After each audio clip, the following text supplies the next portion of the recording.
Bismillahirrahmanirrahim. Assalamualaikum warahmatullahi wabarakatuh. Perkenalkan, nama saya Ahmad Abdullah Faki, absen 2 dari kelas 10H.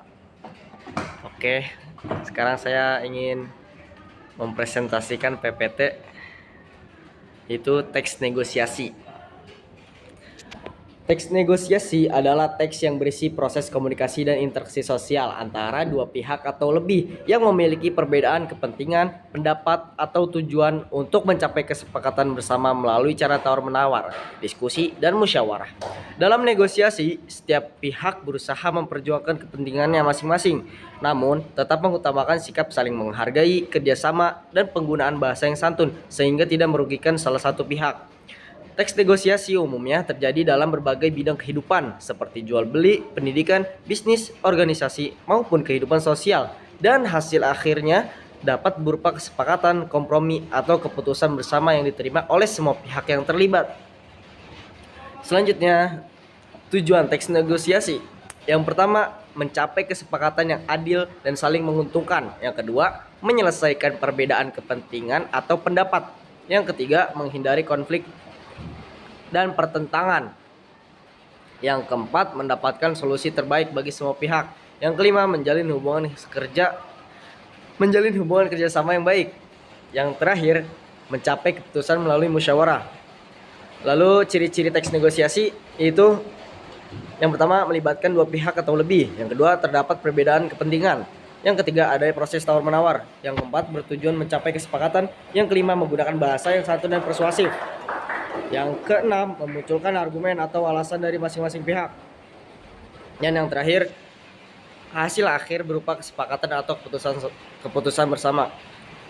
Lalu selanjutnya ada struktur teks negosiasi. Yang pertama, orientasi, yaitu bagian pembuka yang berisi salam, perkenalan, atau pembuka pembicaraan. Yang kedua, pengajuan. Salah satu pihak menyampaikan permintaan, keinginan, atau penawaran. Yang ketiga, penawaran, yaitu proses tawar-menawar antar pihak untuk mencari titik temu. Yang keempat, persetujuan, yaitu bagian ketika kesepakatan telah dicapai dan diterima bersama. Yang terakhir, penutup, bagian akhir berupa ucapan terima kasih atau penegasan hasil kesepakatan. Lalu selanjutnya, kaidah kebahasaan teks negosiasi. Yang pertama, kalimat persuasif atau ajakan dan bujukan. Yang kedua, kalimat interrogatif atau pertanyaan.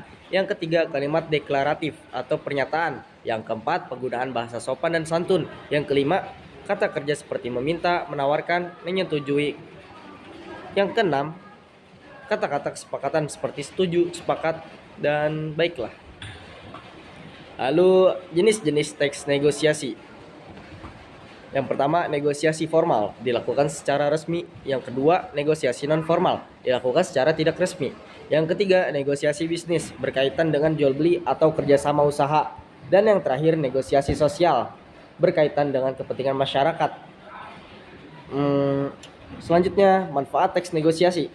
Yang pertama, melatih kemampuan berkomunikasi. Yang kedua, menumbuhkan sikap saling menghargai. Yang ketiga, membantu menyelesaikan masalah secara damai. Yang keempat, menghindari konflik. Dan yang terakhir, membiasakan musyawarah untuk mufakat. Yang terakhir, kesimpulannya adalah teks negosiasi merupakan bentuk komunikasi penting dalam kehidupan sehari-hari yang bertujuan mencapai kesepakatan melalui proses tawar-menawar dengan menggunakan bahasa yang santun dan sikap saling menghargai.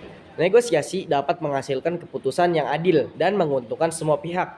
Oke, sekian dari presentasi saya. Terima kasih. Wassalamualaikum warahmatullahi wabarakatuh. Izin.